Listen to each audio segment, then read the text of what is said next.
Stamattina gli ultimi 3 arrivi. L'ULSS di Fontaniva, Alta Padovana, chiama il canile San Francesco di Presina e chiede di occuparsi di 3 gattini praticamente neonati trovati a Borgoricco, costi a carico della struttura. La vera emergenza di quest'estate in Veneto sono i gatti abbandonati e non esistono nella regione gattili, strutture dedicate ai felini, per cui tutto ricade sui canili e sulla buona volontà.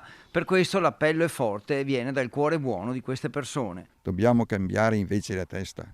Dobbiamo convincerci che, essendo troppi gatti in circolazione, bisogna sterilizzare.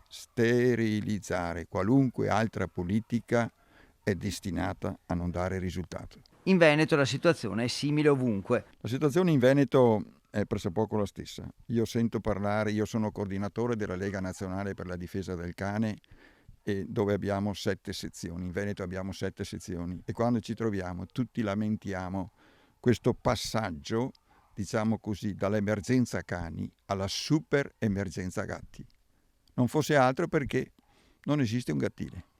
E quando la gente è esasperata mi dice: ma mi dica almeno dove devo portarli sti gatti? Signora, dico, mi ha fatto una bella domanda. Non c'è niente. C'è solo la buona volontà. L'accordo con l'ULSS è per i gatti feriti in incidenti stradali. Per tutti gli altri i costi sono a carico della struttura, che è arrivata a ospitare 60 gatti, il doppio dell'anno scorso.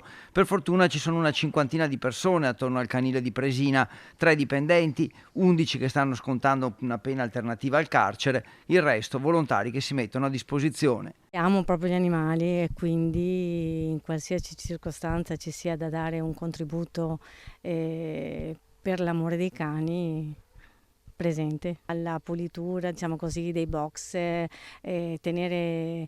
portarli fuori perché c'è bisogno anche che questi cani si muovano, ma soprattutto da tenerli il più tranquilli possibili, insomma. È contenta? Sì, felicissima. Giovanni Tonellotto vive con l'angoscia del continuo arrivo di nuovi gatti e come si fa a dire di no? Se i cani non ridono, i gatti piangono. Ogni estate sempre peggio. È un'emergenza continua. Mi capita così ormai di vivere con l'angoscia che se arriva un colpo di telefono, suona il campanello, è per la richiesta dell'ennesimo aiuto e non sai a che santo votarti.